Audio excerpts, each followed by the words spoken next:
Abra, por favor, sua Bíblia na segunda carta que Paulo escreveu aos Coríntios, e nós vamos trabalhar esse tema. A morte não é o fim da nossa história. Nós vamos pensar um pouco a respeito da morte nessa manhã e o que nos acontece depois da morte, o que a Bíblia diz que nos acontece depois da morte. Paulo diz assim, segundo aos Coríntios 5, a partir do versículo 1.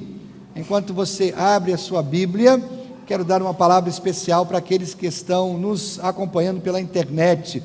Que Deus abençoe muito a sua vida também, aí na sua casa, no seu trabalho, que você possa receber a graça e a bênção do Senhor aí onde você está. Acompanhe comigo a leitura da palavra de Deus em 2 aos Coríntios 5. Sabemos que, se for destruída a temporária habitação terrena em que vivemos, temos da parte de Deus um edifício, uma casa eterna nos céus, não construída por mãos humanas. Enquanto isso, gememos, desejando ser revestidos da nossa habitação celestial, porque, estando vestidos, não seremos encontrados nus, pois, enquanto estamos nesta casa, gememos e nos angustiamos, porque não queremos ser despidos, mas revestidos da nossa habitação celestial, para que aquilo que é mortal seja absorvido pela vida. Foi Deus que nos preparou para esse propósito, dando-nos o Espírito como garantia do que está por vir. Irmãos, que texto complicado, mas ele fala da morte. Ele nos orienta sobre o que nos acontece depois da morte. Irmãos, de todos os medos que assaltam o coração do homem e da mulher, nenhum é maior do que o medo da morte. Morte é o nosso maior medo, é a soma de todos os outros medos. Nós temos medo da morte, é fato, porque a morte milita, a morte luta contra o nosso instinto de sobrevivência, e ainda que não seja um medo paralisante, nós encaramos a morte com receios. Nós temos medo do que acontece quando nós morremos. A morte é o problema fundamental do ser humano. O escritor português Fernando Pessoa escreve sobre a morte dizendo o seguinte: a morte chega cedo, pois breve é toda a vida. O instante é o arremedo de uma coisa perdida.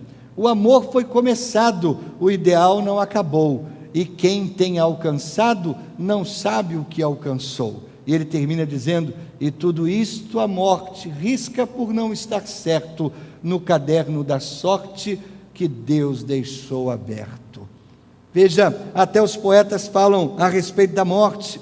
A Bíblia diz que a vida é curta. Tiago capítulo 4, versículo 14 diz: que é a sua vida? Vocês são como a neblina que aparece por um pouco de tempo e depois se dissipa. Moisés, escrevendo um dos seus salmos mais famosos, disse nos versículos 5 e 6: como uma correnteza tu arrastas os homens, são breves como o sono, são como a relva que brota ao amanhecer, germina e brota pela manhã, mas à tarde murcha e seca. Às vezes, irmãos, dizem que nada é certo na vida, exceto a morte. E alguém ainda acrescentou: os impostos também. Mas, irmãos, isso não é completamente verdade. Um homem inteligente com um bom advogado pode se livrar aí de pagar muitos impostos, mas ninguém escapa da morte. George Bernard Shaw observou o seguinte: as estatísticas sobre a morte não mudaram. Uma em cada uma pessoa morre. Você sabe quantas pessoas morrem todos os dias, todos os anos, melhor dizendo, no mundo? No mundo morrem cerca de 56.600.000 pessoas por ano. 4,7 milhões de pessoas morrem por mês, 155 mil pessoas por dia, 6.500 pessoas por hora, 107 pessoas morrem por minuto. Isso dá uma pessoa, 1,8 pessoa por segundo morrendo. Você já pensou nisso? Como a morte é abrangente, como a morte é democrática, como a morte nos nivela a todos. O dramaturgo grego Sófocles disse isso desse modo: de todas as grandes maravilhas, nenhuma é maior que o homem, só para a morte ele não pode encontrar cura.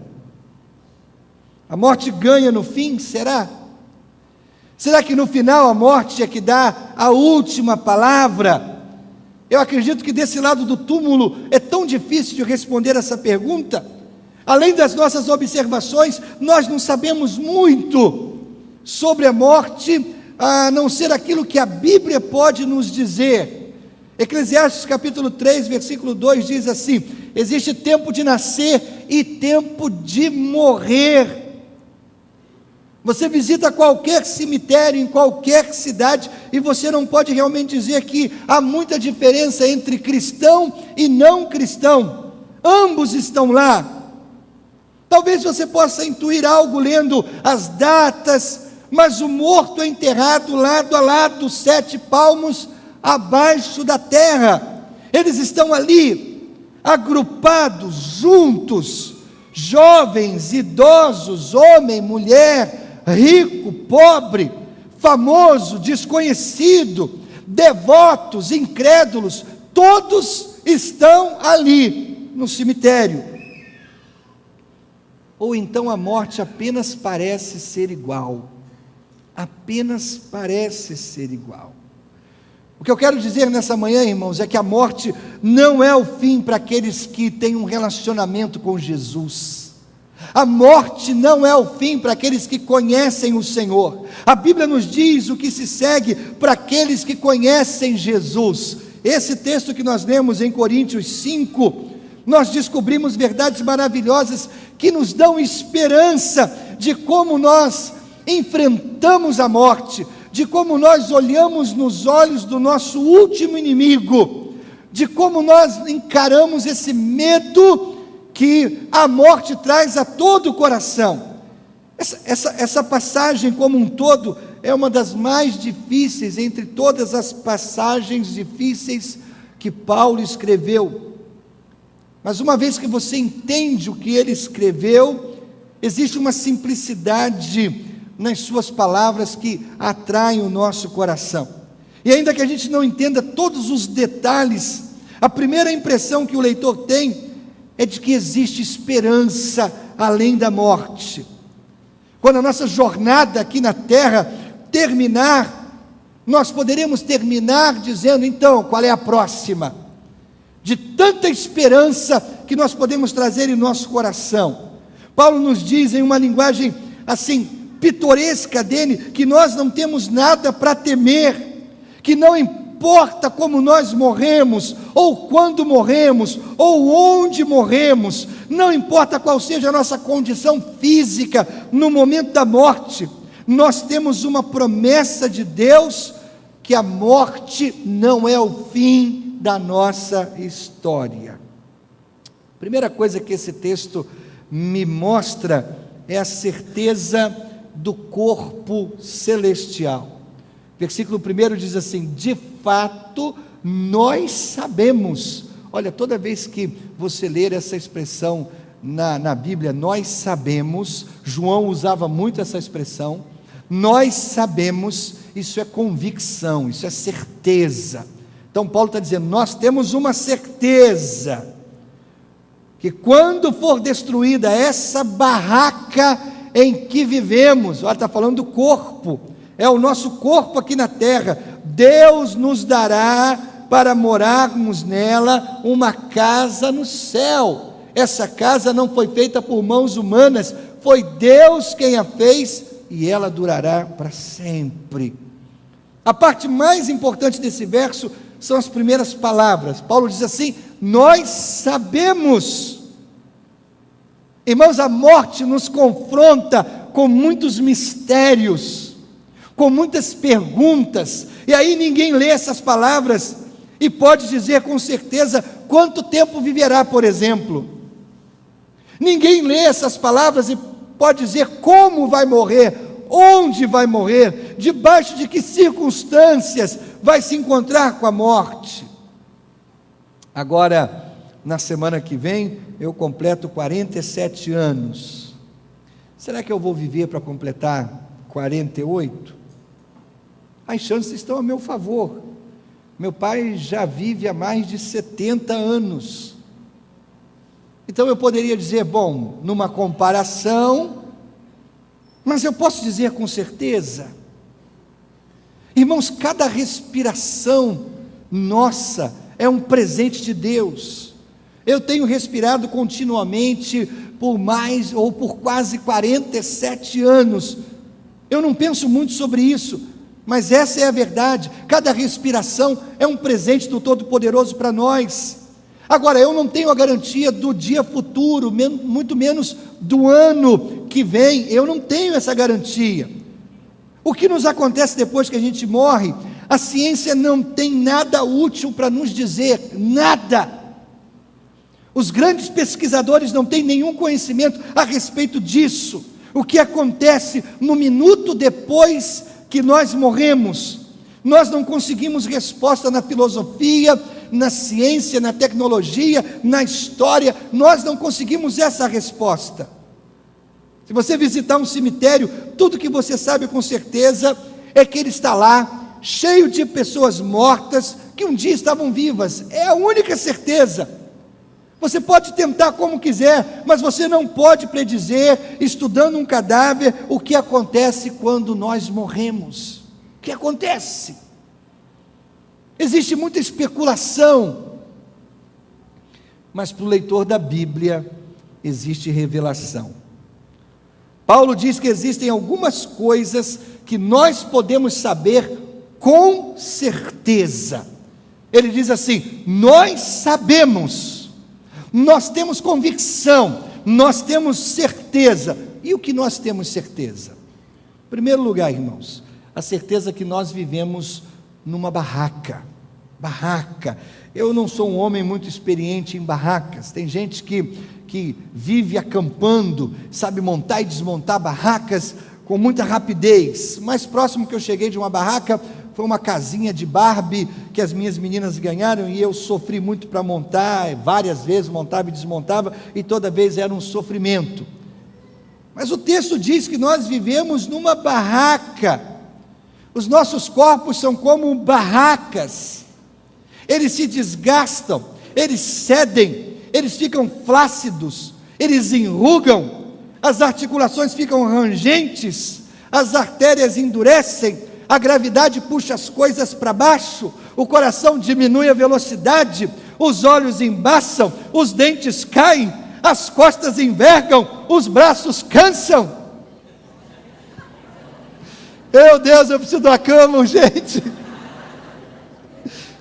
Nossos ossos quebram, nossos músculos enfraquecem, aparecem protuberâncias nos lugares errados do corpo. Nós nos gabamos sobre a nossa força, mas um micróbio minúsculo pode nos matar, irmãos. Um vírus invisível pode nos matar. Mais cedo ou mais tarde nós envelhecemos, nossos corpos começam a decair, eventualmente param completamente de funcionar, e não tem jeito. Você prolonga mais 1 ou 2 anos com bons tratamentos, mas a morte vai chegar para esse corpo. nenhuma quantidade de vitamina C, nenhuma ração humana. Agora tem um tal aí como é que é, não sei o que, verde, né? Chá verde, mate verde, vitamina verde, não sei.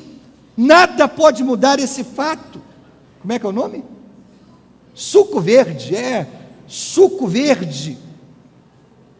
A boa forma física está em alta. Nós temos os vigilantes do peso, nós temos as dietas mirabolantes, temos cirurgias radicais de estômago, lipoescultura, natação, aerolambada, lembra dessa? Aerolambada, personal training, professores, médicos, fisioterapeutas, nutricionistas, tudo mais. Boa forma está em alta.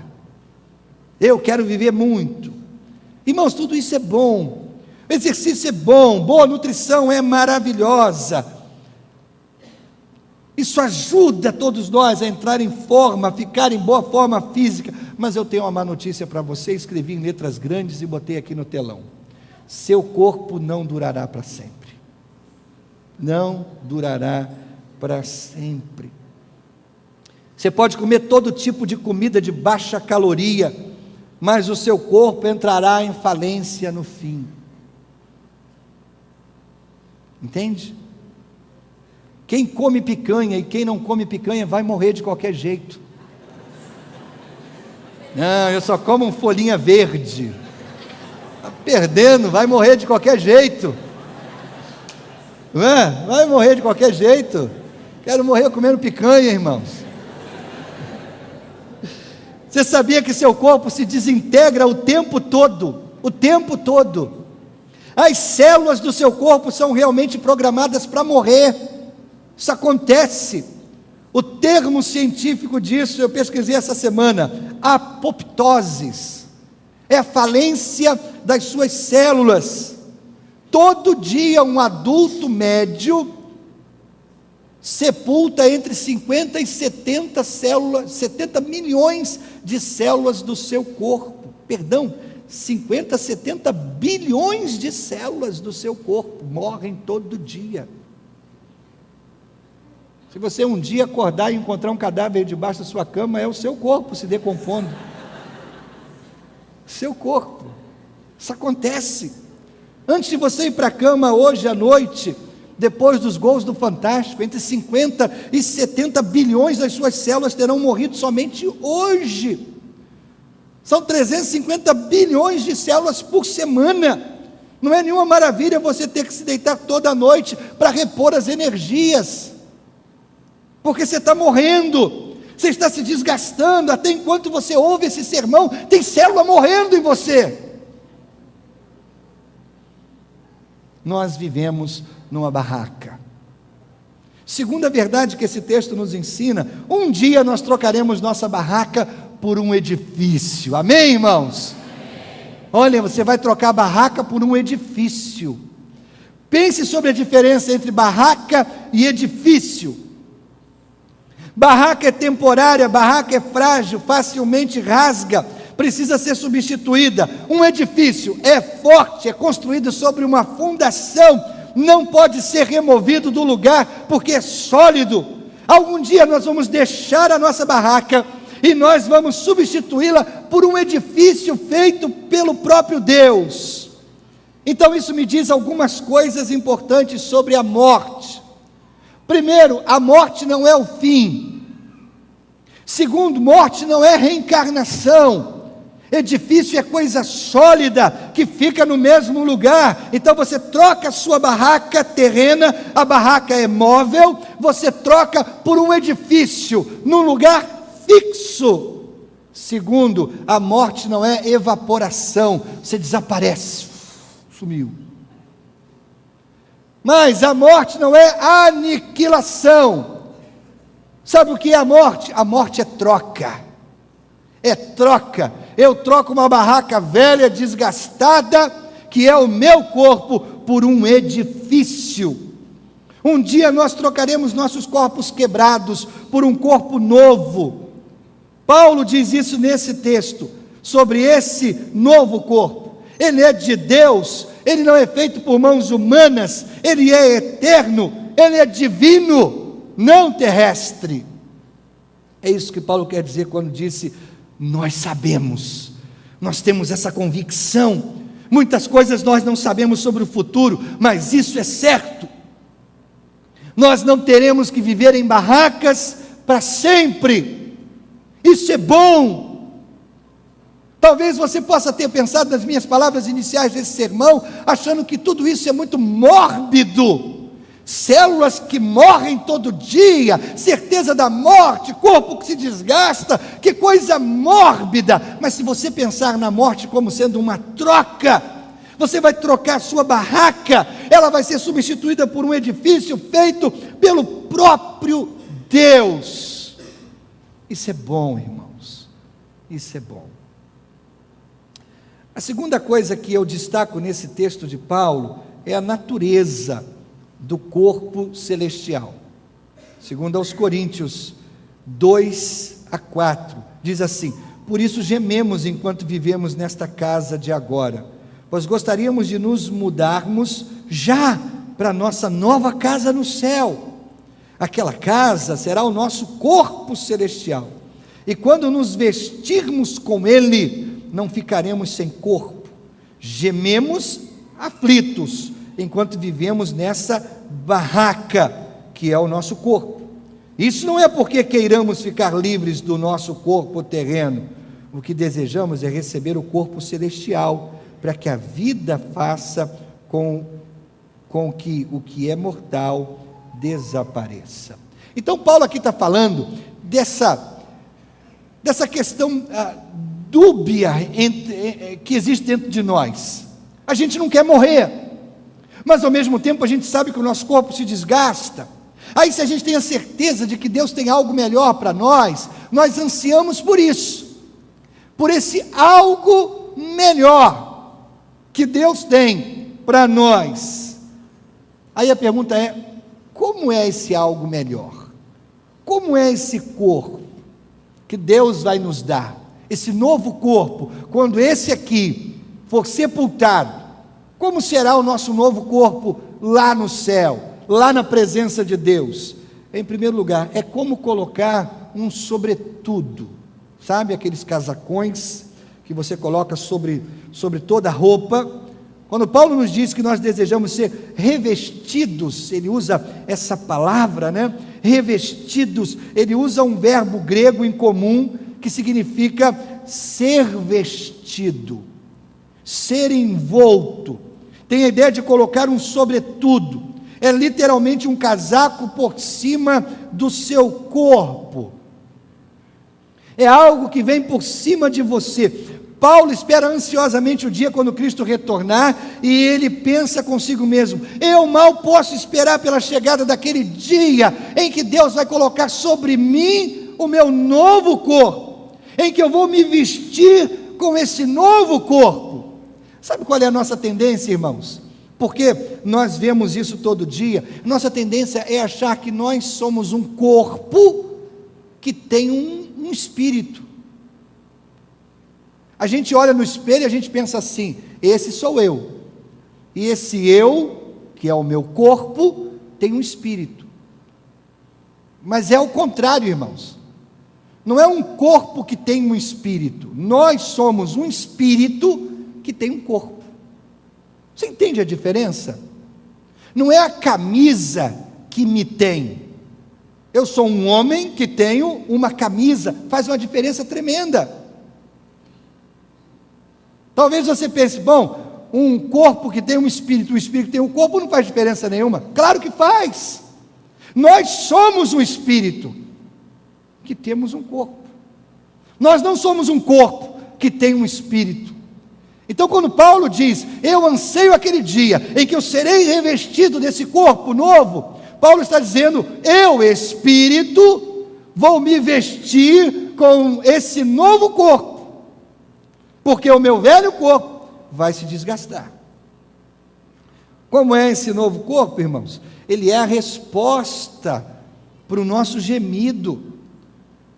A gente geme por quê, irmãos? A gente geme por causa de um trabalho que nós odiamos. A gente geme por causa de um sonho frustrado. Nós gememos porque os nossos corpos se desgastam.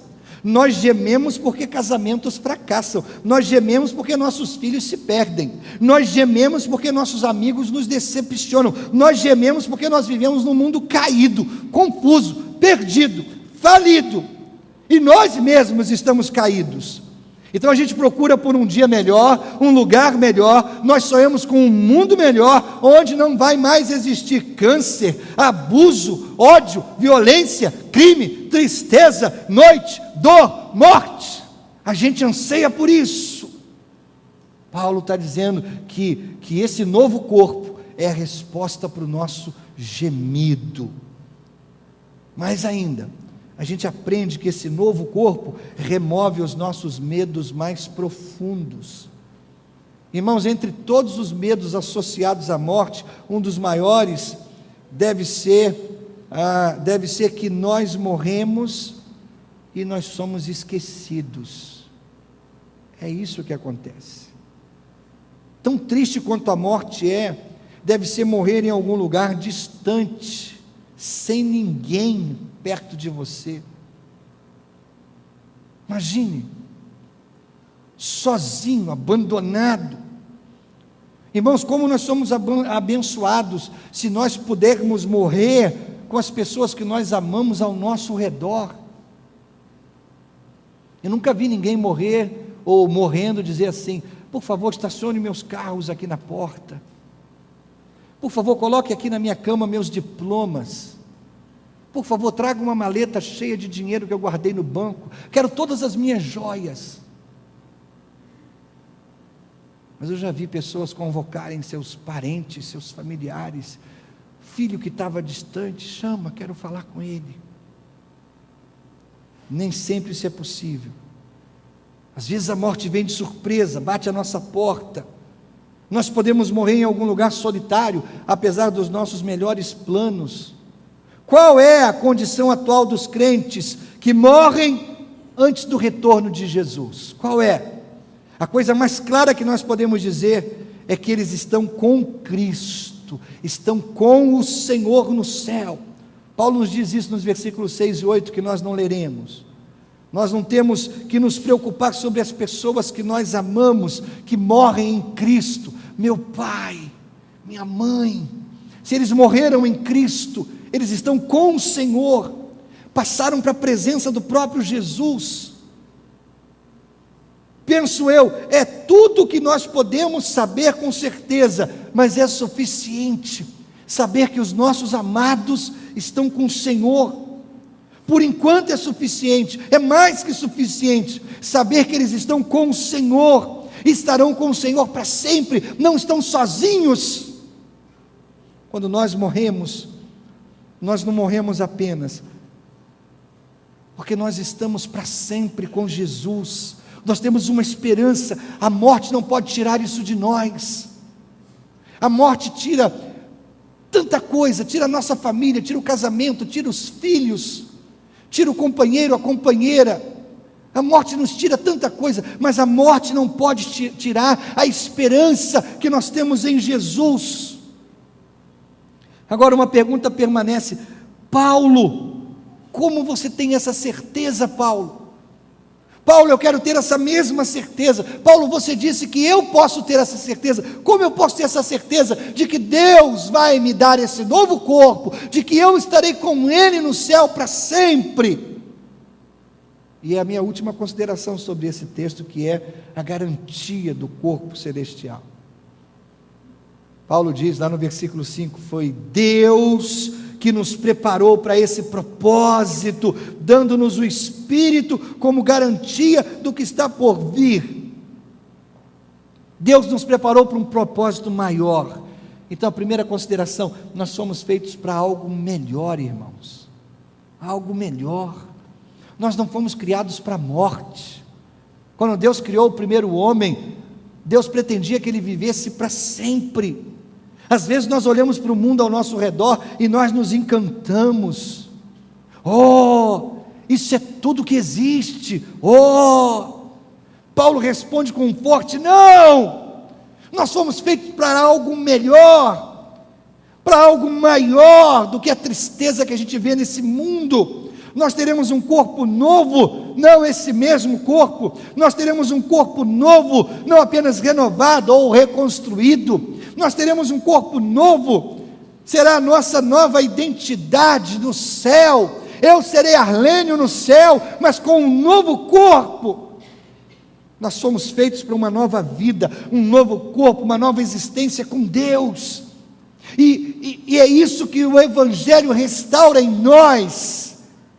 Antes de Jesus, não só o nosso corpo estava em decadência, mas o nosso espírito estava decadente. Depois de Jesus em nossa vida, Ele restaura em nós a vida de Deus.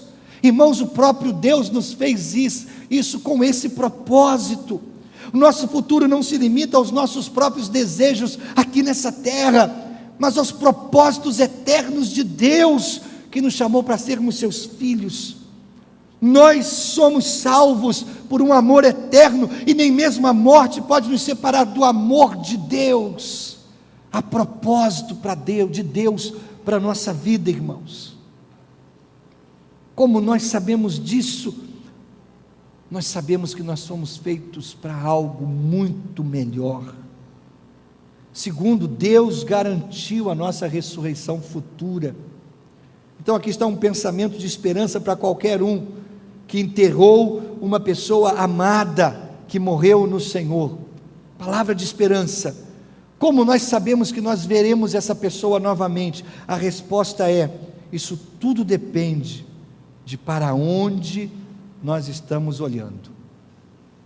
Para onde nós estamos olhando? Você pode ir a um cemitério, você pode levar uma cadeira, você se senta num canto, uma latinha de refrigerante, um sanduíche de presunto, apropriado, né?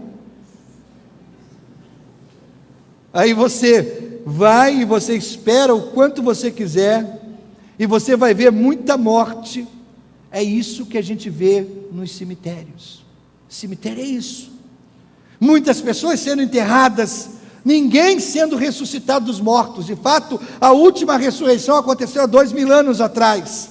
Então, como nós sabemos que existe um dia da ressurreição, como nós podemos ter essa certeza que haverá esse dia da ressurreição? Duas coisas. Primeiro, Deus ressuscitou o seu próprio Filho. Ele tem o poder para isso. Segundo, o texto nos diz: Ele nos deu o Espírito Santo como uma garantia. Quem garante isso dentro de nós é o Espírito Santo. Algumas traduções dizem penhor, outras garantia. Quando você compra uma casa, você deposita uma soma em dinheiro chamado sinal. Eu dei um sinal. É uma pequena quantia, legalmente obriga você a pagar o valor total mais à frente. É isso que Deus fez com o Espírito Santo. Ele é esse sinal, ele é esse depósito. O Espírito que habita em nós é o sinal de Deus para a nossa ressurreição futura.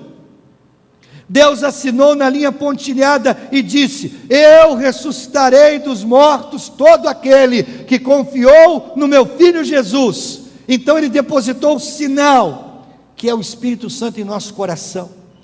Se você sente o Espírito de Deus em você, se você crê que Ele habita em você, lembre-se, Ele é a garantia, Ele é o sinal de que um dia Deus vai cumprir toda a promessa dEle. É absolutamente certo, vai acontecer, é palavra de Deus.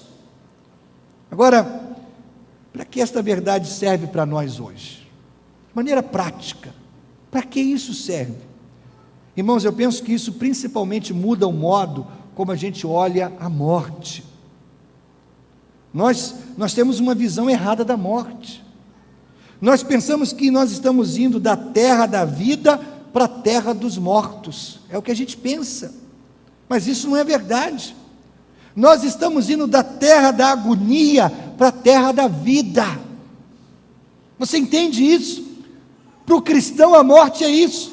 Para o cristão não é da terra dos vivos para a terra dos mortos. Para o cristão é da terra da agonia para a terra da vida. A propósito, o que é necessário para ter ressurreição?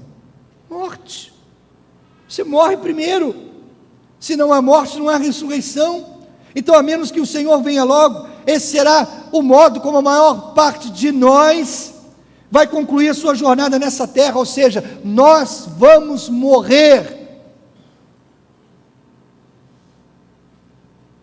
Aliás, um pastor pregando sobre a morte, anunciou sua primeira frase: todos os membros dessa igreja vão morrer. E um menininho no primeiro banco começou a rir. O pastor não gostou da risada e disse mais enfaticamente: todos os membros dessa igreja vão morrer. E o menino riu ainda mais. E o pastor intrigado disse: o que você está rindo, menino? O menino disse: eu não sou membro dessa igreja.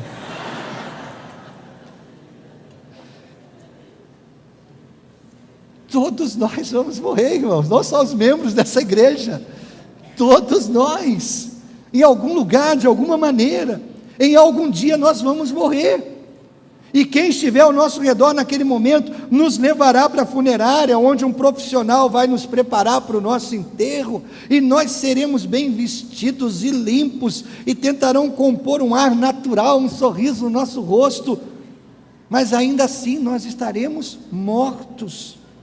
Então vão nos levar para o nosso velório, depois para o culto fúnebre, onde algum dia ou alguém dirá alguma coisa, eu espero, de bom, né?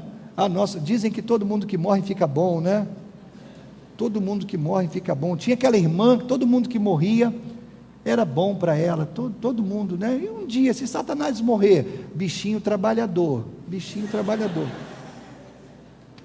Outras pessoas vão dizer como sentem falta da gente, outros vão cantar alguns hinos, farão algumas orações, o caixão será fechado, nós seremos sepultados debaixo da terra. Não é novidade, a gente sabe como é que é o roteiro, é um fato claro, simples da vida.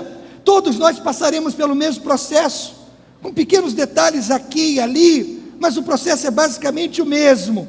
O homem que escreveu essa passagem maravilhosa, segundo aos Coríntios 5, retornou ao pó da terra alguns anos mais tarde.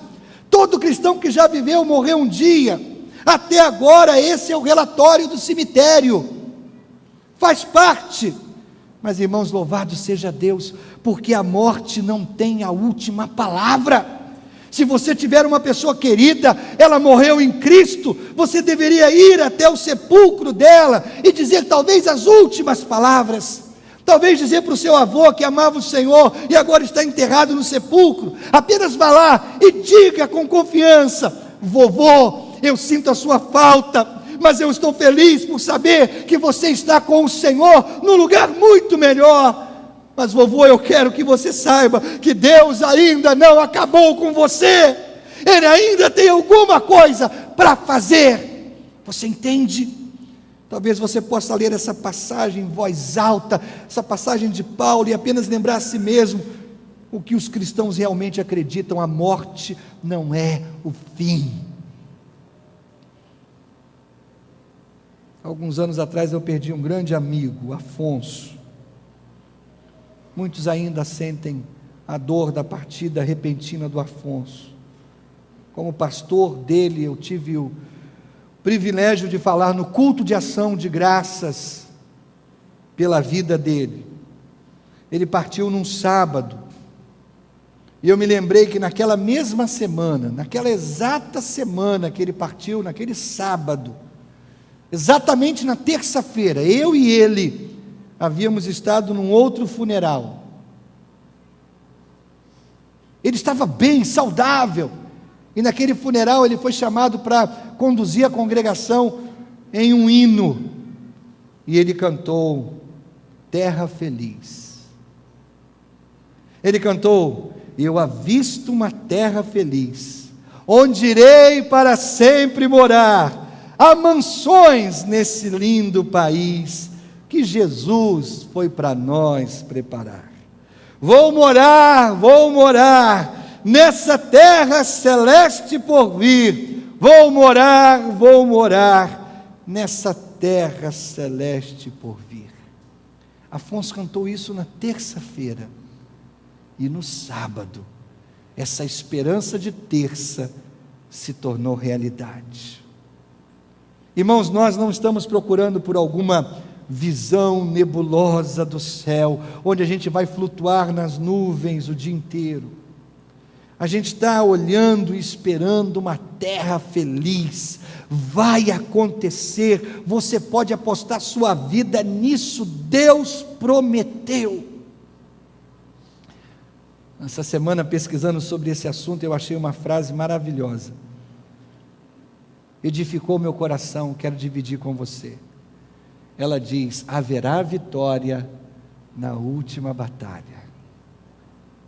Como vai terminar? Vai terminar com vitória. Ah, pastor, mas eu levei surra a vida toda para mim foi uma surra. Haverá vitória na última batalha. Irmãos, a vida é uma série de batalhas para nós. Todos nós encaramos isso mais cedo, mais tarde. Mas a última batalha será vencida por nós. A luta contra a morte será uma vitória de goleada dos filhos de Deus. Vá a qualquer cemitério onde cristãos são enterrados, e lá você encontrará um jardim de Deus. Jardim de Deus. Tire seus sapatos, é terra santa. Terra santa. As colheitas humanas estão crescendo lá. Eu amo as palavras do escritor puritano Thomas Watson. Ele diz assim: nós temos muito mais convicção de que levantaremos de nossos sepulcros do que de nossas camas.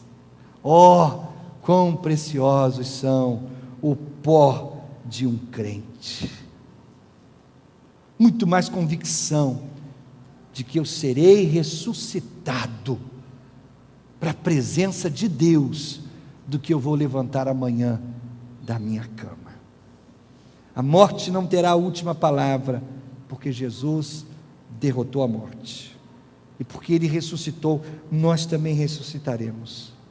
A nossa fé nos diz isso, e a nossa fé nos dá coragem para viver, e muito mais, coragem para morrer.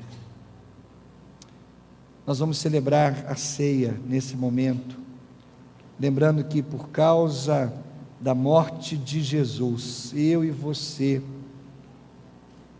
podemos ter esperança de vida eterna.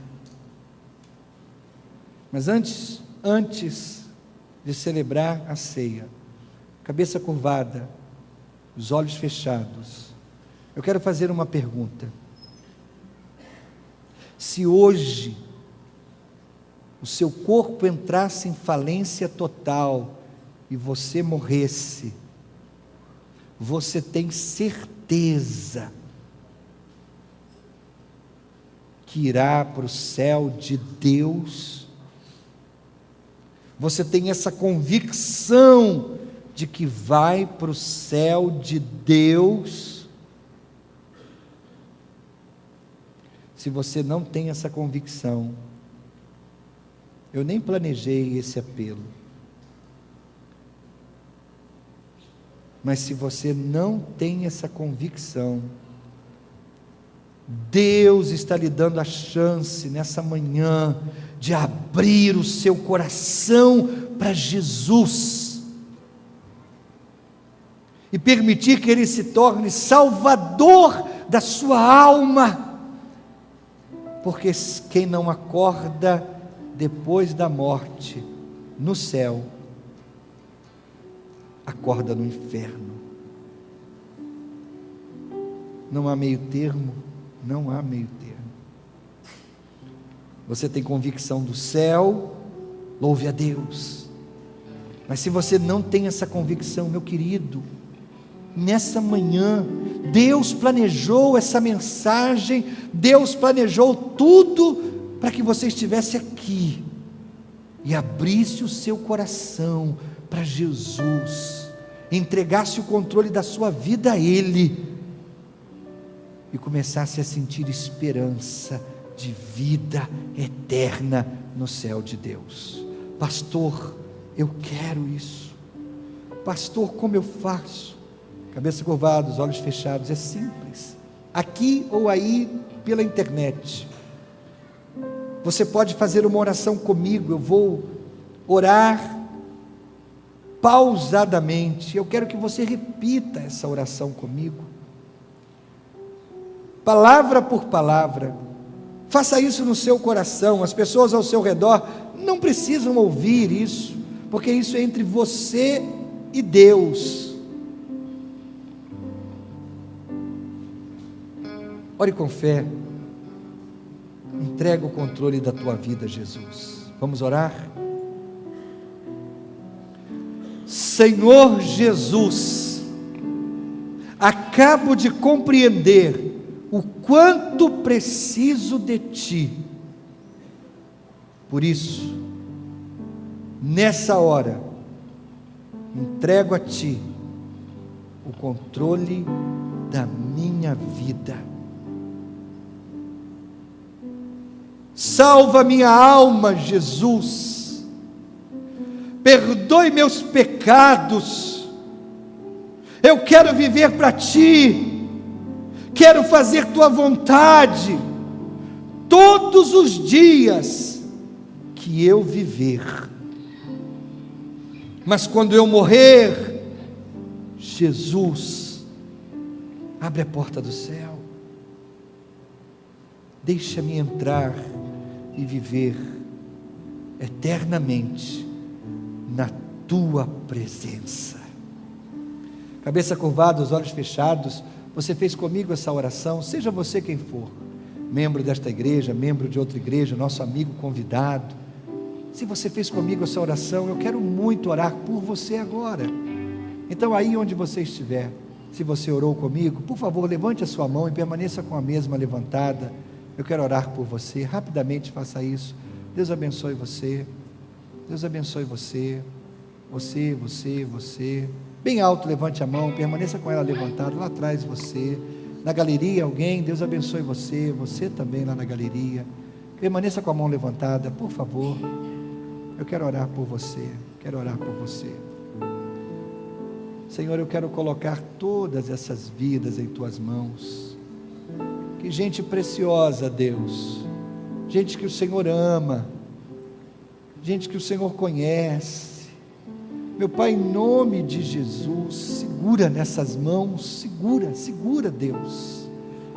Dá-lhes esperança de vida nova aqui na terra e esperança de céu na eternidade, Pai. Ó Pai, escreve seus nomes no livro da vida e dá-lhes a garantia de vida eterna. Faz isso, Senhor, por favor. Usa essa igreja para ser bênção na vida dessas pessoas, e que elas possam sentir essa igreja como a sua família espiritual. Abençoe-os, Pai, por favor, em nome de Jesus. Amém, Senhor, amém. Deus abençoe todos vocês. Deus abençoe todos vocês. Nós vamos para a ceia do Senhor. Quero convidar os diáconos para estarem aqui à frente. Nós vamos distribuir os elementos da ceia: o pão, que é símbolo do corpo de Jesus, e o vinho, que é símbolo do sangue derramado lá na cruz. Normalmente nós orientamos que a ceia deve ser tomada por todos aqueles que praticam a mesma fé que nós praticamos. Então a orientação básica é: se você é membro de uma igreja evangélica, está em comunhão com a sua igreja, você foi batizado e está em comunhão com a liderança da sua igreja, com a visão da sua igreja, você está conosco aqui, então participe da ceia conosco. Você que ainda não foi batizado numa igreja evangélica e está conosco, você pode participar no seu coração, essa é a orientação que nós oferecemos para todas as pessoas. A Flávia, nossa querida Flávia, trabalha no multimídia, fez uma séria cirurgia sexta-feira, e ela está se recuperando e agradece pela recuperação. Flávia, que Deus abençoe você, filha. A Tatiana pede pela sua família, casamento e filhos. Deus abençoe você, Tatiana. Nós vamos orar por você. Muito bem, vamos orar consagrando os elementos da ceia. Pai, que o pão e o vinho nos tragam à memória o sacrifício que Jesus fez na cruz, por amor a cada um de nós, e para nos dar a viva esperança da vida eterna. Obrigado por isso, Pai, em nome de Jesus. Amém, Senhor. Amém.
te honrar, meu Salvador.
colocar de pé, irmãos, por favor.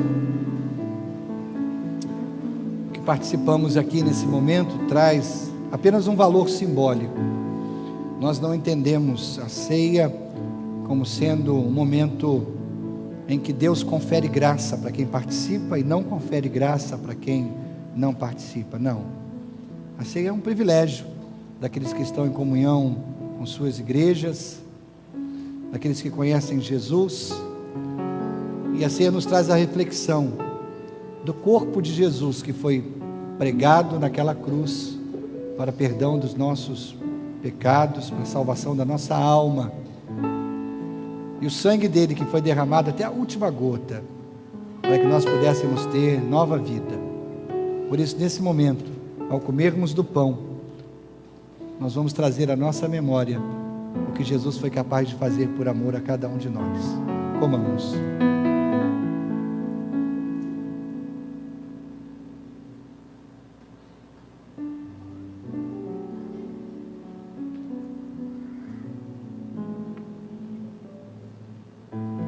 Bebamos o vinho.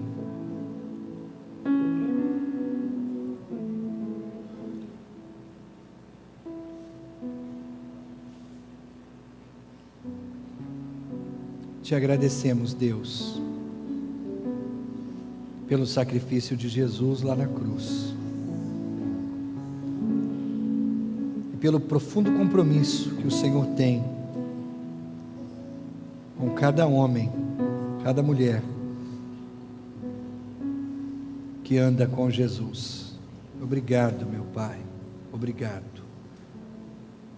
Nós te louvamos e te agradecemos, em nome de Jesus. Amém, Senhor, amém.